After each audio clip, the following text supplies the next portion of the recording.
afternoon. We do have a busy agenda today. If we haven't met yet, my name is Kathy Tobin. I am the Director of Program Development with Friends of the Homeless. Next, I would like to reintroduce to you Janet Casey. She is the Vice President of our club. But as lunch is being served, just so if this is your first meeting and you haven't been with us before, we eat and talk at the same time because we're good multitaskers and because we all do have to get back to work eventually. So please feel free as lunch arrives to join in and enjoy your food, which is brought to you, of course, today by Max's, and I know it's going to be delicious. But our Vice President of our club is Janet Casey. Janet is the marketing doctor. And she does a great deal throughout the year to keep us all organized and on schedule. So I thank her very much for all her preparation. And here's Janet Casey. Hi, everybody.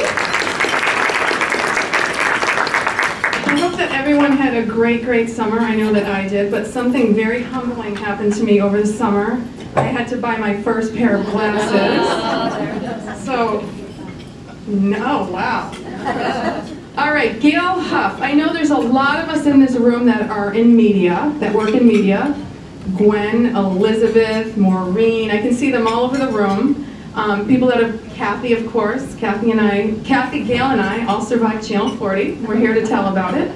And the broadcast industry can be very tough on women, and it can also be very tough on women who have children. And Gail is going to be talking about that. I think a lot of us, as we have our children, wonder what we're going to do with our career and what we're going to do with our job and how we're going to work it all out. And that can be especially tough if you're trying to breastfeed and you're on the air every day and a lot of other things that go with it. It can be very trying. You may know Gail better by the two notorious people in her family, including her daughter Ayla, who is a award-winning singer and musician. She just won an IMEA award as a musician and singer, and she's gotten a lot of press coverage for her talent, so I hope to hear more about that. And I think we have all heard about the guy that Gail lives with, Scott Brown. So we purposely didn't mention Scott in any of our marketing materials because we want to hear about Gail, but it would be foolish to think that we didn't know who her husband was, and you all have his book that he was generous enough to donate to our group. So we hope that you read that. I don't like to come up when I introduce somebody and just read what's already in their bio, so I did dig up a few things, Gail. And one of them I was very impressed with, but I'm just gonna kind of summarize what you all already know, in that her broadcast journalism career began in North Carolina, and she has been on the air in Providence and Hartford and here in Springfield. She was a reporter at WCVB in Boston since 1993. She worked the 3 a.m. till 10 a.m. shift? I didn't know there was that shift. 3 a.m. till 10 a.m. shift while her daughters Ariana and Ayla Brown were growing up. So she probably learned to live without a lot of sleep. Yeah, no sleep, she said. During Scott Brown's campaign, Huff stayed away from the news assignments that may have affected her husband's election prospects and never appeared at campaign events until Brown's victory speech on January 20th, 2010. She resigned her position at WCVB 6 months later, citing her own family considerations. Later in 2010, she took a position in Washington, D.C., and then she resigned that position to move back to Massachusetts to spend more time with her family. Gail was born in Iowa, and her dad was a doctor, and her family moved to Waltham, Massachusetts, where she went to school and graduated high school. She attended Bentley, and I think I saw that you attended Emerson too, right? Kathy, didn't you go to Emerson? Yeah. So Emerson's quite popular for communications. At one time, she hosted a parenting series on the Lifetime television network. And she starred in singer Digny Thickness's 1984 music video for the song The Girl with a Curious Hand. Now let's all Google that when we leave here. This is what really wowed me. Gail Huff is a serious fitness enthusiast who in 2007 took a fitness challenge with Navy SEAL applicants. Isn't that something? She also enjoys biking at the couple's New Hampshire country home. So without any further ado, would you all welcome Gail Huff Brown. I hope I don't have a feedback problem here. But. Well, first of all, thank you very much for opening one of my many closets with more skeletons than I can even count. One of them being, yes, I did do a music video once, so it's about the only thing I've done that my husband hasn't. Oh, no. I've done a marathon. I did the Hawaii Marathon, and Scott has never done a marathon despite the fact that he's a triathlete. So I appreciate you asking me to come today, and what a joy to be, first of all, home in Massachusetts. Scott and I have been traveling all over speaking at with different groups, some of them business groups, some of them nonprofit groups, and we've been to wonderful places, Aruba and Las Vegas and Florida, New York City, going to Japan in a couple of weeks, but it's always nice to be right here in Massachusetts. Now, I don't know, if you could show me with hands, how many of you get Boston Television on your cable system? You do? Okay, so I wasn't sure. Back when I worked in this market, they were very separate markets, so I didn't know if you had any exposure to the Boston television market or not. If so, you probably wouldn't recognize me anyway, because I always had a hat on and 5 layers of clothing, so I think viewers always thought that I was about 5 feet tall and weighed about 360 pounds. But when you're outdoors all day, every day in the elements, especially in the wintertime, you have to do that. First thing I always like to do when I speak is start out with a game of Trivia Pursuit. I always say those of us who are general assignment news reporters, and that's what I've spent 27 years doing, being a general assignment news reporter, we know an awful lot, an awful little about an awful lot. You end up every day obviously covering different things, and as a result of that you become an expert at absolutely nothing, but you know little tidbits about all sorts of ridiculous things that you'll never use again. So, again, put up your hand if you know the answer. I do have prizes, and this is a fall theme, so these are all apple flavored. I figure as a tribute to the museum here, which I have not only visited many times, I actually played a basketball game here. It was a charity game that I played here probably about 2 years ago with Scott and Ayla, and they found so many clever ways to keep me out of the game, you cannot even believe it. And every time the coach would say, oh, let's put Gail in, Scott would go, I think she's tired. Not a very good basketball player, but our daughter Ayla did go to BC on a basketball scholarship and played for 4 years, and Scott is a basketball player as well. So, hand up. What number did Larry Bird wear when he was a member of the Celtics? Right here, in the blue jacket. Yep. 33. Yeah! How can you get that wrong, right? 33. You have to come up for your prize here. And you have to tell me your name. Angela. Angela. Angela, I hope you like jelly. All right. Another question. This is often a difficult one. I'm sure many of you get out to Boston quite a bit. And Boston has a lot of streets that are named after different things, but they have a lot of the same streets, so it can be very, very confusing depending upon which of the neighborhoods you're in. What street name is most common in the city of Boston? Center Street, no. Commonwealth, no. Mass Ave. Mass Ave, no. When I say most common, I mean there are so many of the same street named the same. I'm sorry about that. South, no. State. State? Cambridge? Post, no. High, no. I think I'm going to turn this off. Sorry. Actually, you guys can probably hear me if I don't use a microphone, right?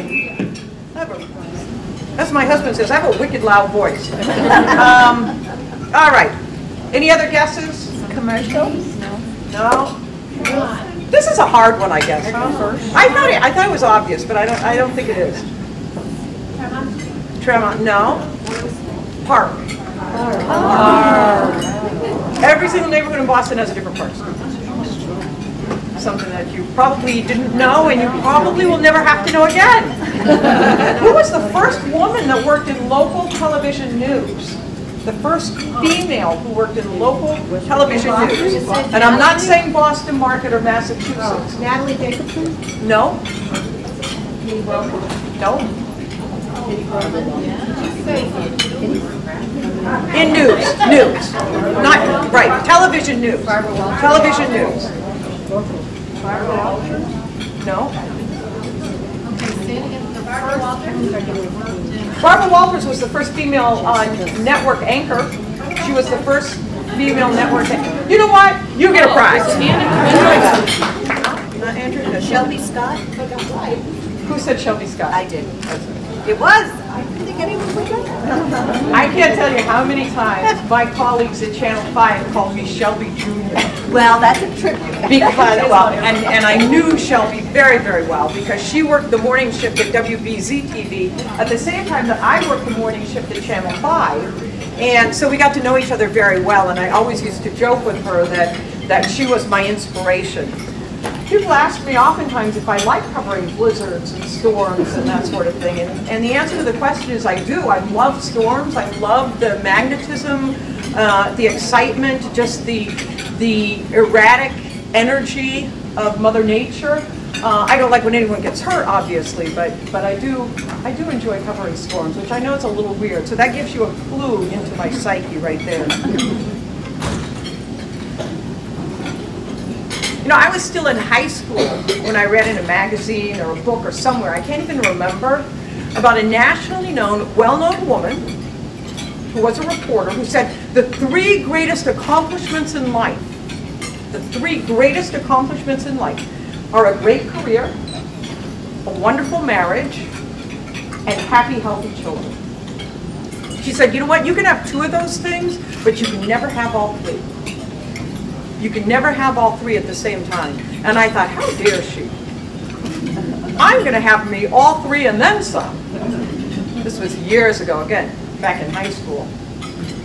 It hit me that she must be doing something wrong, or maybe she just had the wrong husband, or maybe she had difficult kids, or maybe she just, you know, had things upside down.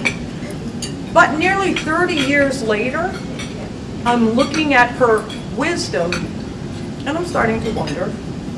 I know you can balance a career and family. I know that because I've done it, as most of you have as well. But it's been so difficult for me. I mean, I'm being brutally honest. It's been so difficult. I never felt like I was a great employee, or I was a great wife, or I was a great mother. I always felt like I was mediocre, because I had to run to one place before I had to run to another. I've managed to work very hard to climb from one TV market to another. And on the marriage front, I've struggled through all the same typical ups and downs that all married couples do, over money, over whose career is more important, over disciplining our children, over in-laws, over what's for supper. I'm proud to say, still married after 27 years, and that's a success. As for the kids, I went to every game, every contest, every parent-teachers conference, everything I possibly could, but I was always exhausted. So lately I've been reflecting a lot about this, and frankly I have way too much time to reflect. Reflecting is not always a great thing. Scott and I are empty nesters. We came back from Washington, D.C., and our kids had moved out and moved on. Ayla is 25 years old. She lives in Nashville, Tennessee. Ariana missed Mommy and Daddy so much she moved to Washington, D.C., and then Mommy and Daddy left. And she's still stuck there, working. What I do know, after almost 30 years of trying to balance it all, a willingness to try new things, to follow my heart, even at times when it's been wrong, that is, in my case, putting my family first, has gotten me to the point I'm at right now. But it's not without regrets, professionally and otherwise. I'm the one who actually proposed marriage to Scott. He gave me an engagement ring the night before I left for my new job. I was going to be a 6 and 11 o'clock news anchor in Greenville, North Carolina. I'd never been there. didn't know anything about it, didn't even really fully appreciate the fact that it was the South and what that meant. Well, I was down there for less than a year when Scott and I got homesick and wanted to get married, and why don't you come home, let's get married now, and oh, I don't know if I should, and so I picked up and left and came back and got married, and my heart won. He had just taken the bar exam, and I was lucky to find a job in Providence, Rhode Island, where I worked for the CBS affiliate. So we moved to Rentham to be exactly halfway in between Boston, where he worked as a lawyer, and Providence, Rhode Island, where I was going to work as a reporter. And when I say halfway, we took out a map and a ruler. Exactly halfway. It was a place called Rentham. Never heard of it, didn't know where it was. We went to Rentham that Sunday. We looked at 3 houses, bought the 3rd one, and moved in the next weekend. And we said, we'll be here for 2 years, and then we'll move back to Boston. But we're still there. 2 years later, I got pregnant with my first daughter, Ayla. The news director told me I could have 2 weeks vacation for my maternity leave. I know, that was my reaction. I went into his office thinking, oh, he's going to be so excited for me. My first baby. He said, oh, that's nice. You can take your 2 weeks vacation. I said, well, yeah, but like, when do I have to be back after I have the baby? Oh, you have to be back in 2 weeks. Well, what if I'm not? You lose your job. Now, this is long before we had a Family Leave Act. I know you young women are looking at me like I'm a crazy woman. I feel like my mother now. But it's true, there were no laws that protected jobs for women coming back into the workplace. And my generation was full of women like me who lost their jobs when they decided they wanted to have babies. 3 months after Ayla was born, I went to work at Channel 3 in Hartford. And I worked nights as a reporter. The commute was only 109 miles each way. I can't tell you how many speeding tickets, how many times I almost fell asleep at the wheel, driving home after midnight. And then, of course, I would get up at 5, 6 o'clock in the morning with a baby, who at this point was 3 months old. That job ended up lasting. We're going to try it again. Can you guys hear me back here? You can't? Oh dear. All right, I'm going to talk even louder. Can you hear me now? Okay. That job, and the job I'm talking about was a job that I had in Hartford, Connecticut, lasted about 1.5 years, and I got pregnant again. My doctor had advised me not to have any more children because I had so many medical complications with Ayla, but I was like, never going to happen again. Scott and I desperately wanted far too many kids. So I defied the doctor's orders and got pregnant with Ariana. Well, 20 weeks into the pregnancy, my membranes ruptured, and I spent the rest of the pregnancy in the hospital. So that was the end of that job. Health-wise, it took a long time to recover from that. And what I learned later is that I share with some members of my family, including my oldest sister, who's paralyzed from a stroke, a blood clotting disorder. And that blood clotting disorder, unfortunately, is most active during pregnancy. Several months after Ariana was born, I took a part-time job right here in Springfield, and I worked at WGGB. And I anchored weekend newscasts. Now, I made a calculated, stupid mistake. I signed a contract to go back to work while I was pregnant with Ariana. Not a great idea. First of all, you don't know how healthy you're going to be. In my case, I was not healthy at all. Second of all, you don't know how you're going to cope with having 2 babies at home. And coping was not easy for me. I mean, it was, you know, every day it's the same struggles all young mothers with little babies face. So that was the end of that job. Now you're looking at me like, wow, this woman is a loser. I hadn't given up though. That's the amazing thing. And if you take nothing else away today, please take that away. Don't give up. Because you can still find something that will be fulfilling, that will make you happy, that will be enriching. I signed my babies up because, of course, I thought they were the most beautiful babies in the world. Does everyone think that? Your baby is the most beautiful baby that ever existed. So I signed them up in a modeling agency, and they modeled for Bradley's and Filene's, stores that aren't even around now, Lee Shamir, different stores. The money they made, we put into savings bonds so that they would have money for school, which did come in very handy when they went away to college.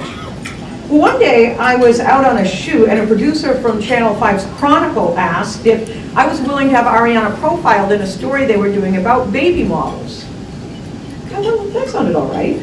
So I said, okay. And the story was cute. And then the producer contacted me and said, you know, we host a show here called Your Baby and Child with Dr. Penelope Leach. Would you be interested in hosting that? Wow, I thought that's not a bad idea. So I did that. I did that for 2 years. And it was wonderful. And Penelope was great. I mean, I'd bring the kids in, they would stay at the set, there were people that watched them. If I had potty training problems, if I had teething problems, any problem. You know, it was like going to work and seeing my mother. It was wonderful. But then Procter & Gamble, the sponsor of that particular show, decided not to re-up the contract after the second year. Once again, I'm without a job. So there's a theme here, as you see. The television industry is not an easy one. I had gotten to meet some of the people in Chronicle as a result of working in the studios there, and they said, do you want to come and produce for Chronicle? And I said, I'd love to.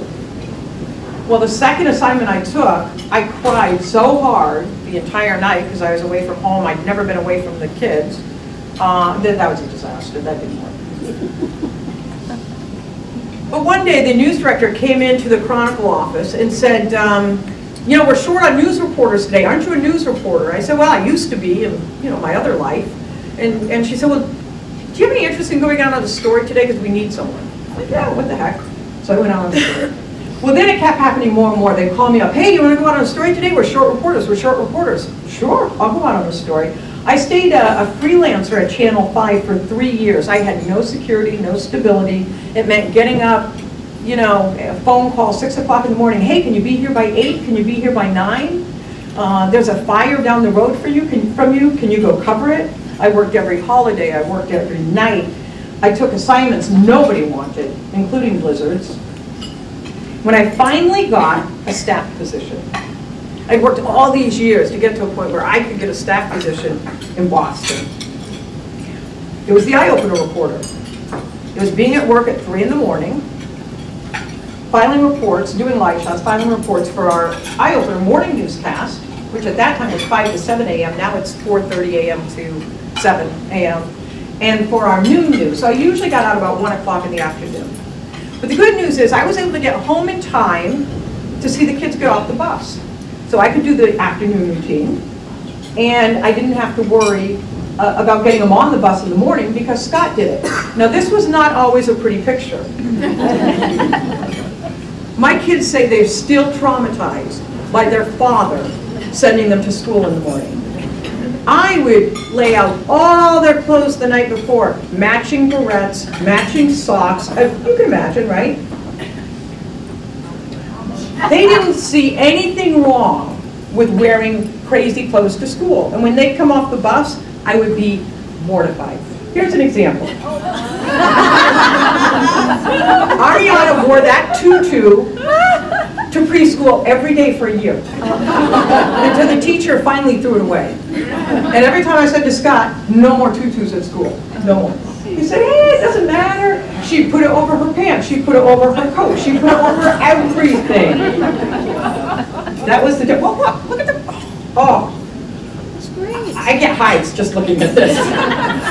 Ayla's seriously fashioned, what's the word I'm looking for? Challenge. Oh my God, still. She'll call me, she'll send me a picture, you know, text me a picture, and she'll be like, Mom, what do you think about me wearing this at my concert tonight? I look at her, I'm like, are you serious?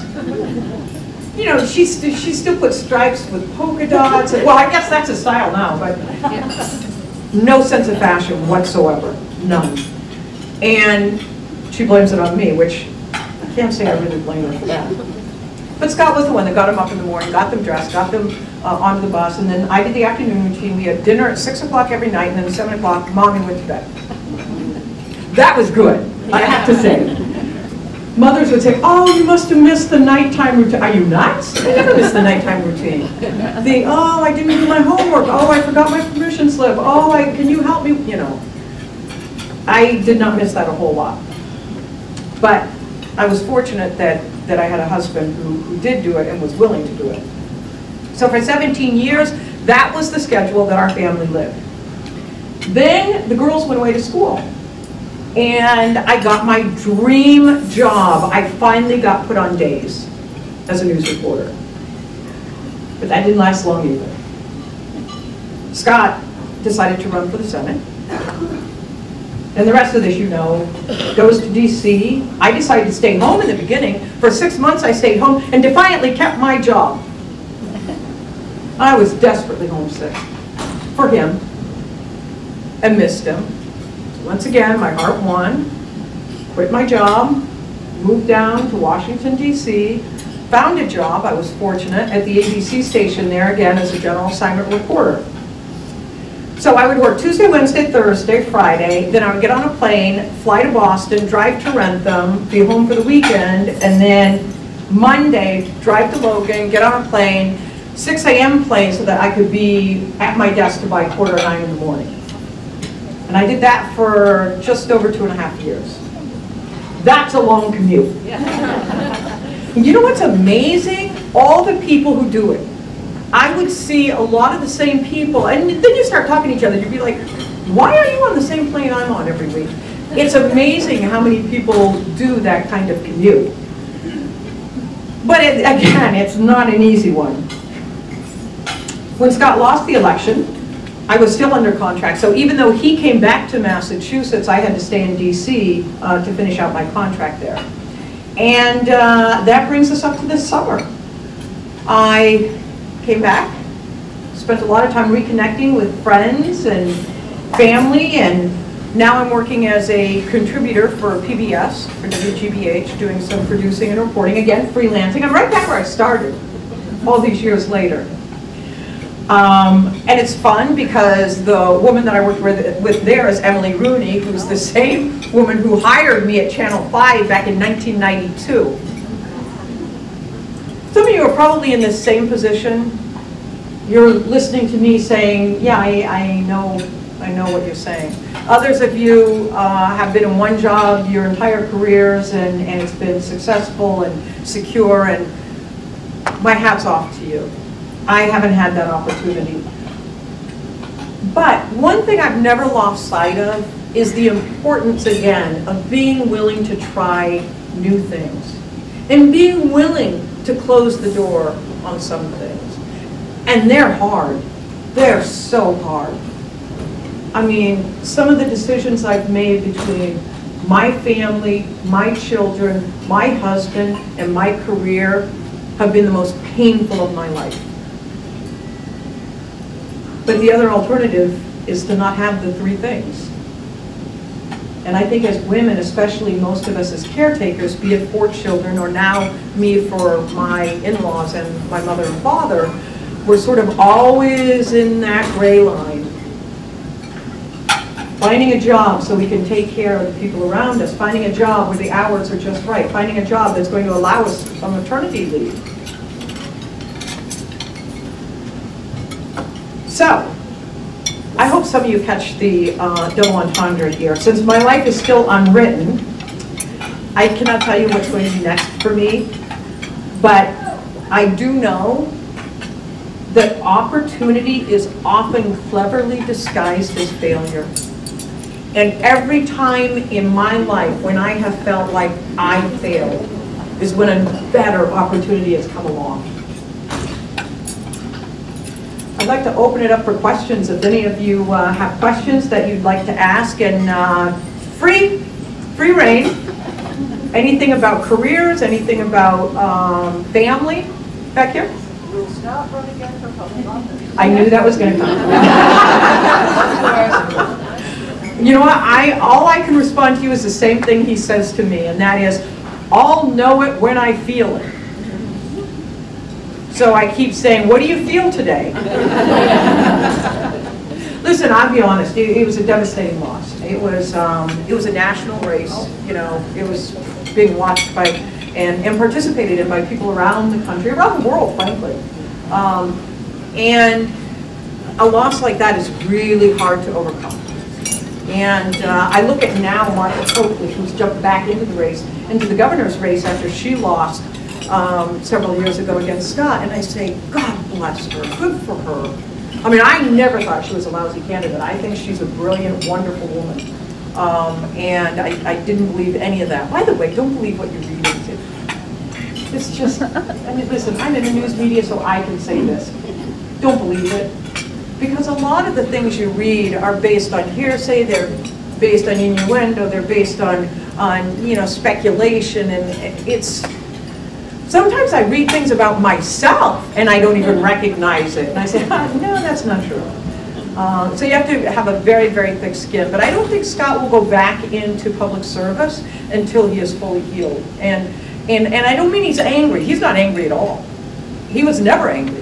He's, you know, reflecting on what do I have to offer? And is what I have to offer the right thing? And if not, then, you know, I'm just going to do something else. I don't want to put myself out there in public service unless I'm needed. How was the transition going from being an actual reporter and somebody talking to you to the other side where everybody's talking about you and you are the Horrifying. That was very Horrifying. Hated it. To this day, I get so nervous when people introduce me as Senator Scott Brown's wife. Or, listen, I had a career and a life long before Scott Brown. And I feel like, when I was in Washington, I really fought it. Because when I would go to dinners, when I would go anywhere I went, I didn't even have a name. I was never Gail. You know, let alone they'd say, what? You know, this kind of put it in perspective. A woman said to me once at a dinner party, you know, and she was a socialite and very well connected, and she was trying to help, I think. And she said, what's your name? I said, my name's Gail Huff. And she said, blah, blah, blah. And then 20 minutes later, she comes back, she says, why didn't you tell me you were Scott Brown's wife? I said, well, I didn't know it was relevant. And she said, you know, you're going to get a lot further in this city if you learn to use your husband. I know we all do, but that's Washington, D.C. And that is the truth. I mean, I'm not I don't disagree with her, but philosophically, I will fight that because I don't believe that's, I just don't believe it.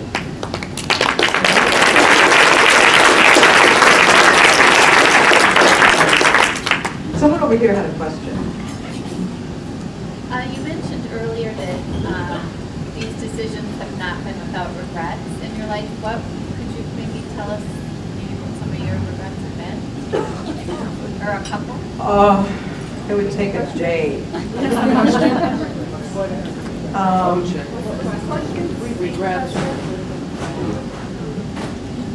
Well, no, I can't. It would be defined family. Not secrets. They're not secrets. Listen, I make decisions, and I live by the sword. I die by it. You know, I will tell you this: being a journalist is not a benefit when your husband's a politician. And trying to get back into work has been very challenging. And this goes back to, what is your name? Rosemary. Rosemary. This goes back to what you were saying, Rosemary. This sense that I can't have a separate identity from my husband. Oh, let's start with politics. My husband's a Republican. I'm independent, and I'm very independent. I vote the person all the way. People meet me. When I first got to D.C., I got letters from the Republican Women's Club because they assumed if my husband's a Republican, I must be too. But I ask you to reverse that. If your husband was the one, you know, if the genders were reversed, let's say I was the one that went down to be U.S. Senator, and I was a Republican, do you think they'd assume my husband is? No, they'd ask him. Oh, it drives me crazy. Anyway. Scott asked me to be good today, so I'm trying really hard. I'm trying really hard. Did I answer that question?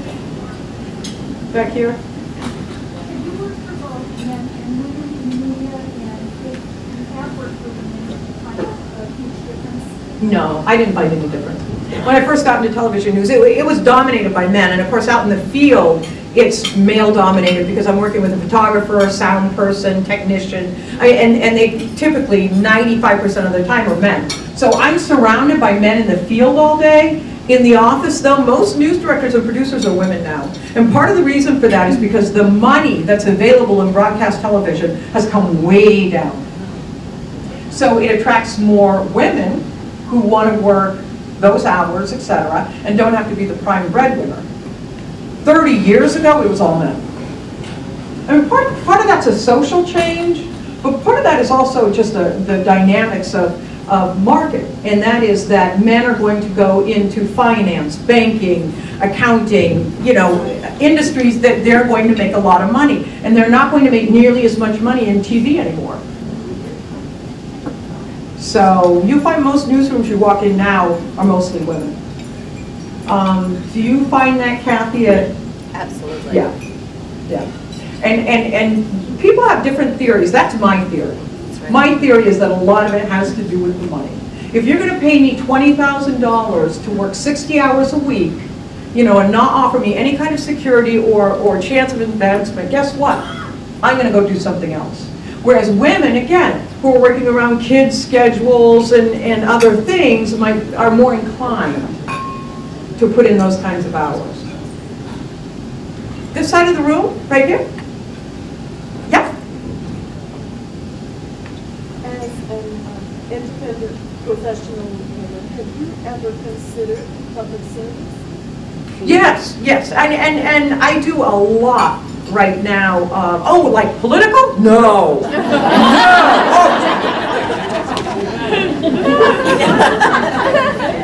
I am the most apolitical person in the world. That's the irony.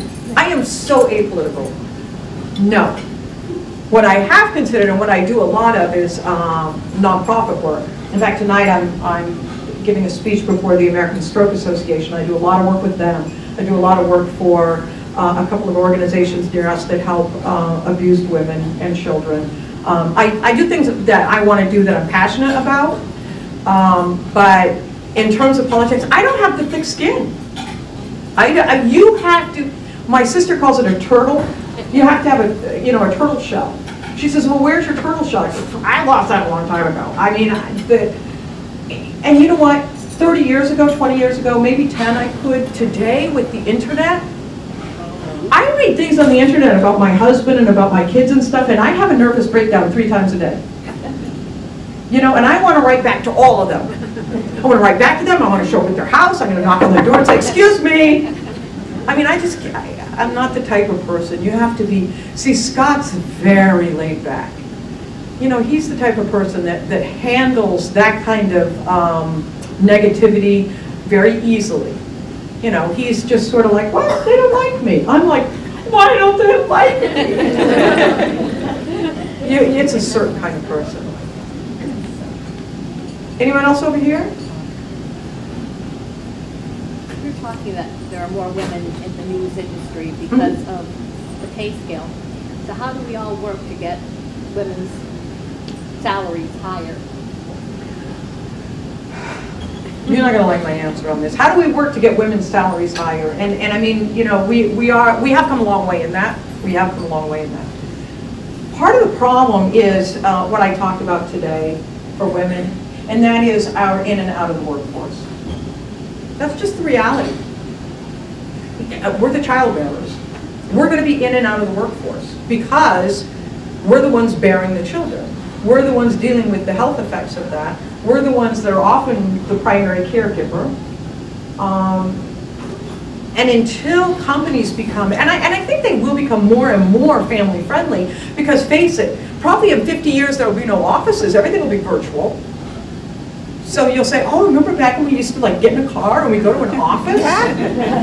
Office, how funny. People sat around at desks. I mean, because look at how many people telecommute, how many people work from their homes. The computer has opened up the world so much, so that I think that for women, that's a wonderful thing. because that will allow you to bring your work into your homestead and better blend and balance the two.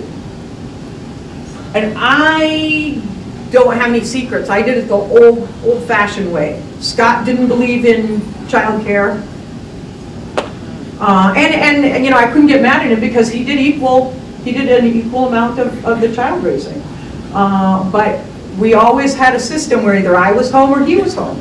And we worked our work schedules around that.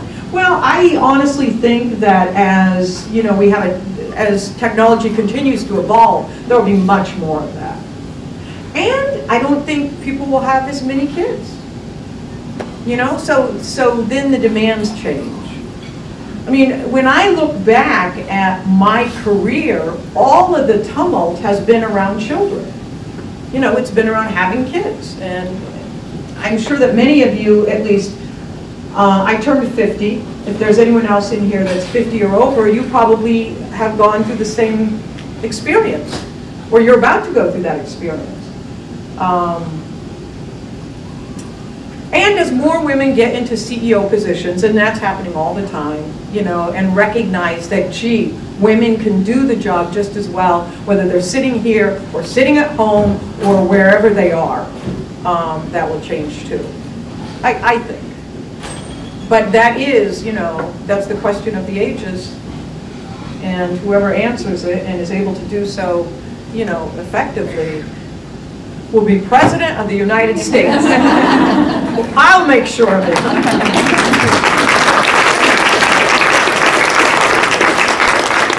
Thank you very much. I really appreciate you having me here today. And again, what a joy to be able to come home to my home state. And I'd love to meet all of you. So come over and say hi when you get a minute. I, better than most of you, know the genuineness that Gail has shared with us, and we thank you for that. You have made the balance, you have achieved a lot of it, and you did it with grace. Thank you so very much. And